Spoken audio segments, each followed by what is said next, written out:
Hey there, this is Akshat Madan. Welcome back to a new video. And in this video, we are going to learn a very interesting topic that is WebRTC.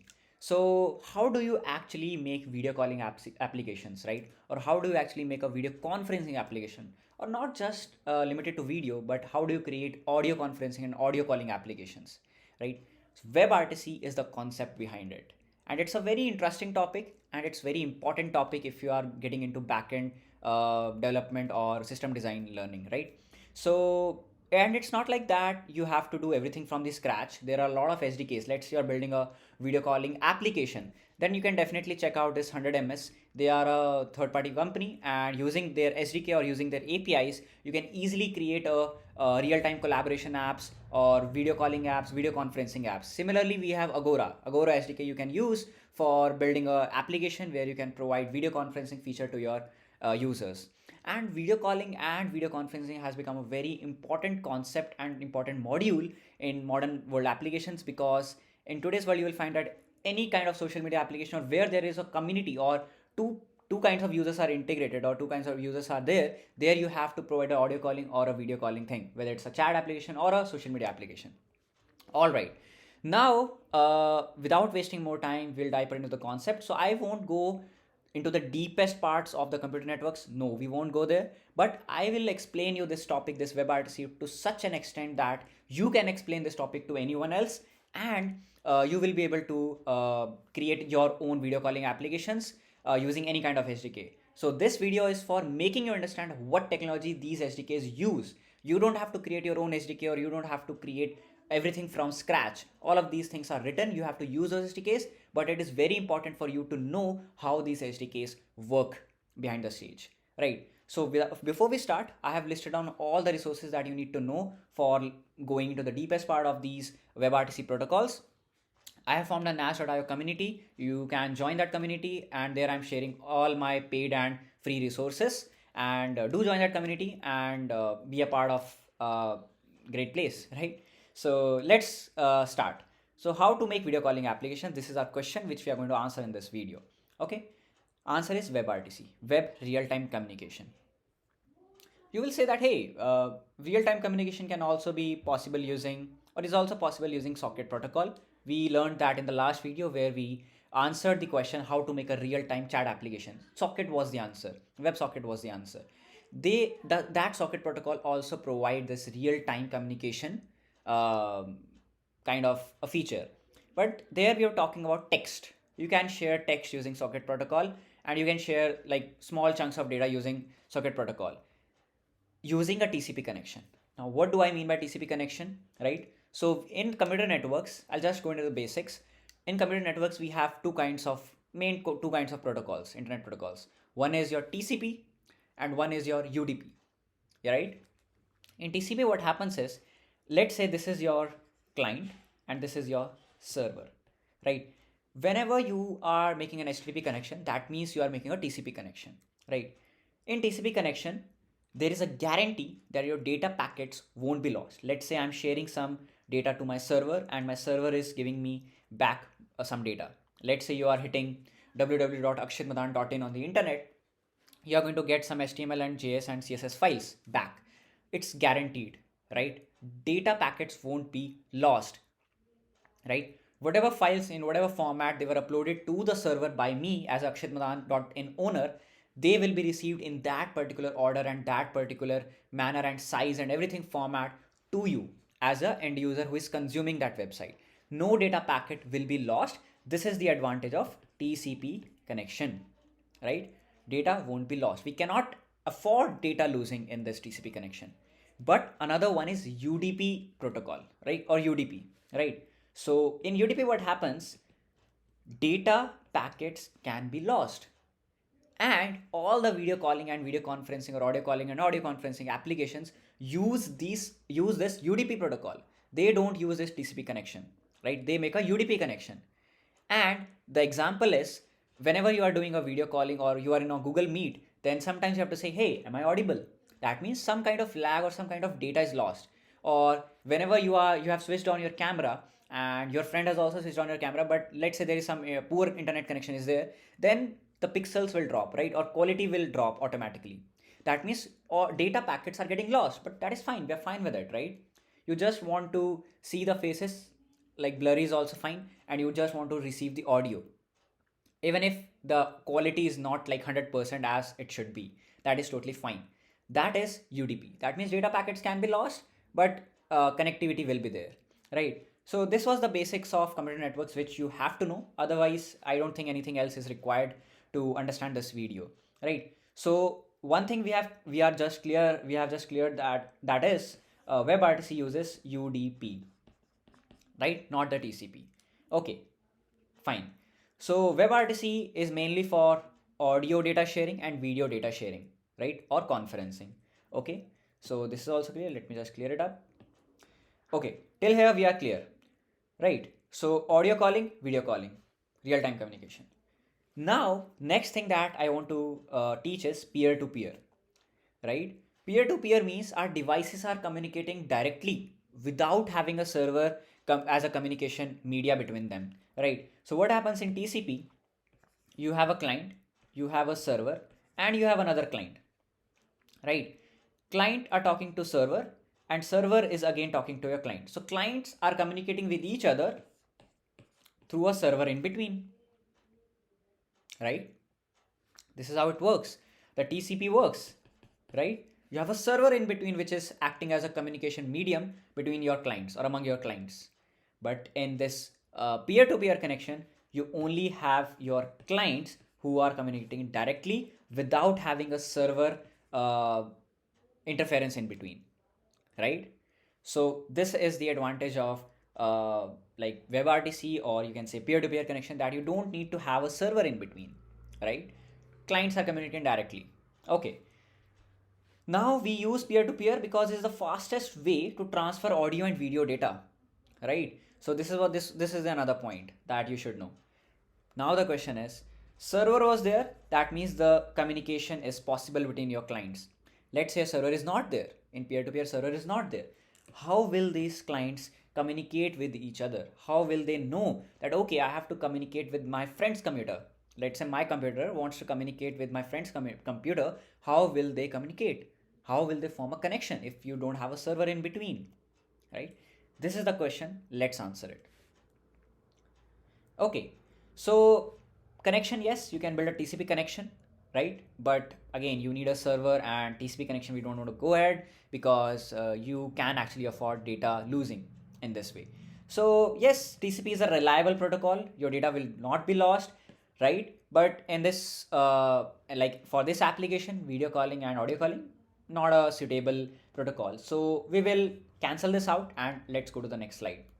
Okay, UDP connection. Yes, we are going ahead with the UDP connection, but how can we form a connection, right? So not a reliable communication protocol, data can be lost, which is fine, and we are fine with it. So we are choosing this UDP connection. Now we have to form a UDP connection between our two clients, that is X and Y. So by clients, I mean web browsers, right? Here we are talking about the web browsers or your two applications who wants to build a UDP connection or a WebRTC connection so that they can share their videos and audios or larger files with them without having actually affording your data losing and data packets losing, right? So this is our problem statement. Okay. Now we are approaching how to form a connection. So this slide is for how to form a connection. So now you need to know that every device, let's say your laptop, mobile, tablet, TV, which can communicate with the internet, has a public IP and a private IP, right? All your devices, let's say your phone or laptop, knows their private IP. They don't know their public IP. What exactly is this public IP? What's the difference, right? So let's go into deeper. Let's go deeper into it. Okay. So I'll come to this slide again. Let's go here. This is my router, right? This is my router. Okay. Router has a public IP, which your internet knows. If your internet knows your public IP, then only internet can provide you something or provide you the response which you know, or you can actually communicate with the internet, right? Internet has all the devices, the world, right? And you need to know your public IP to communicate with the internet. Only router here knows your public IP. And router assigns or maps a private IP to all your devices. So you have a router at your home, Wi-Fi router at your home, right? Your router has a public IP, which the internet knows, and router can communicate with the internet, the outside world. Now, whenever you set a router and you like build a Wi-Fi connection with the router, then router assigns you a private IP 1 for device 1, private IP 2 for device 2, private IP 3 for device 3. All right. Okay. Now, all of these devices knows their private IP. But to form a peer-to-peer connection, you should also know your public IP, which is only known to my router. I don't know. Like, I am a device, I'm a mobile device which wants to set up a video calling with my friend's device, and we know our private IPs. We don't know our public IPs, right? So first step is to get or to know my public IP. This is my first step, right? Because here we are setting a peer-to-peer connection. This is my peer, and my friend's mobile device is also peer, right? We directly want to communicate, like we want to set up a communication directly between our devices, not through a router or not through any server, right? So this mobile device should know your public IP also. That can be achieved by, so here coming again, devices have to directly connect to each other, peer-to-peer. They should know their public IPs to form a peer-to-peer connection. Private IP and public IP. We know the private IP, we don't know the public IP. Okay. Here comes the first concept, that is of turn servers and ice servers. Turn and ice servers. Just don't go into the deeper of it, or you can read about it on the internet. But for this video, just understand that this is kind of a server. The router will make, or your device will make a request to this turn server through this router, and in return the response will contain your public IP. This response will go to your device. In this response, you have your public IP, which is the public IP of a router. So basically, the purpose of this turn server or your ice server is to provide you the information about your public IP. Now the first step is done. Now your device know your public IP also. How it has become possible? Through your turn server. Just to summarize, turn server is an ice server, is a server through which the device make a request, or to which a device makes a request through your router, in which you get a response back. The device gets a response back which has the information about your public IP. Now you have your public IP. Okay, you know this public IP. Great. Similarly, your friend's device also made a request to their ice server and got the information about their public IP. Now your devices have your public IP. Now we can set a connection. How to set a connection? How to set up a connection? Still there's a question, right? Now you just have this extra information of public IP. Still you don't know how to set up a connection. Now I'll do some cheating, right? But this cheating is necessary to complete our loop and to complete this concept. I said that, so basically this is the thing, right? Your public IP is known, private IP is known. Public IP is known, private IP is known to both of your devices, web browsers, X and Y, right? Who want to join a Meet, Google Meet, right? Signaling is missing. X needs to send their public IP to Y, browser Y. Browser Y needs to send their public IP to X, or some extra information also that we are just coming. But here we can say that, and this concept is called signaling, right? Where you share your public IPs to different browsers and they want to communicate. This is called signaling. Currently, signaling is missing. You don't know the way how can you communicate directly to a client. Here we need a server. Yes, I told you that no server will be required in WebRTC, but just for this purpose, just to complete this signaling part, yes, you need a server. Just for 2 or 3 minutes, you need a server just to share this information. Once this information is shared in milliseconds, you don't need a server anymore. You can just throw that server in the dustbin and that's the work is done. Okay. Now what all information you need to store or you need to share with device 2? Security compliance information, encryption parameters, video compression rate which your browser can support, then video encoding formats that your browser can support, and some extra information, or a public IP definitely. Yes. So this complete map of data is called Session Description Protocol, or SDP. This SDP should be sent to device 2, and you should also receive SDP 2 of your device 2, right? So in the peer-to-peer connection, both the devices should have the SDPs of each other. Then only the connection can be built. For this purpose, Yes, you need a server in between for some milliseconds, right? HTTP X, that means HTTP of device or browser X, will be shared with this server. This server can be connected to a database which stores this HTTP map. It's just a simple map of data, right? It can be connected to a database and this server, or it can be normal socket server which directly passes this information to your device Y, browser Y. Similarly, browser Y will get the HTTP Y to the server and server will send it back to device X or browser X. Like this server can be a normal server which can be connected to any database which can store these HTTPs, or it can be a socket server which can pass this information just for a few milliseconds. So once this work is done, you don't need this server basically, right? That's why this server is called signaling server, because this server is actually helping in the signaling part. All right, that's why this is called signaling server. We learned about turn servers, ice servers. Now we know about signaling server also, right? Okay, the work is done. Now your two devices know the HTTPs of each other. The connection is built. That's the beauty of WebRTC. Now you can form a peer-to-peer connection, or peer-to-peer connection is formed, right? Now you can actually ask for the permission. Hey, like your browser will give you a permission prompt that, hey, can I access your audio? Can I access your video? Similarly, device 2 or browser 2 will send a prompt to that user that, hey, can I access your audio? Can I access your video? And you will say yes. Your audio will be switched on, microphone will be switched on, video camera will be switched on. Your your video streaming will be directly sent to your device 2, right? This is WebRTC. All right. WebRTC only works for P2P. That means only two users can communicate. This is a con of WebRTC. Then how groups call work? In group calls, you have 50 users, 100 users, right? Of course, there's a limit, but definitely you have more than 2 users. How that is done? This is the last question we are going to answer in this video, and we can wrap up. Okay, that is called SFU. And in this, yes, we need a server. In WebRTC, where you were directly communicating, you don't need a server, but in this, we need a server. And in this server, it's not like that we just need a server for a few seconds. We need a server throughout the process, throughout your video conferencing is on. How this works, let me explain to you. This concept is called SFU, Selective Forwarding Unit, right?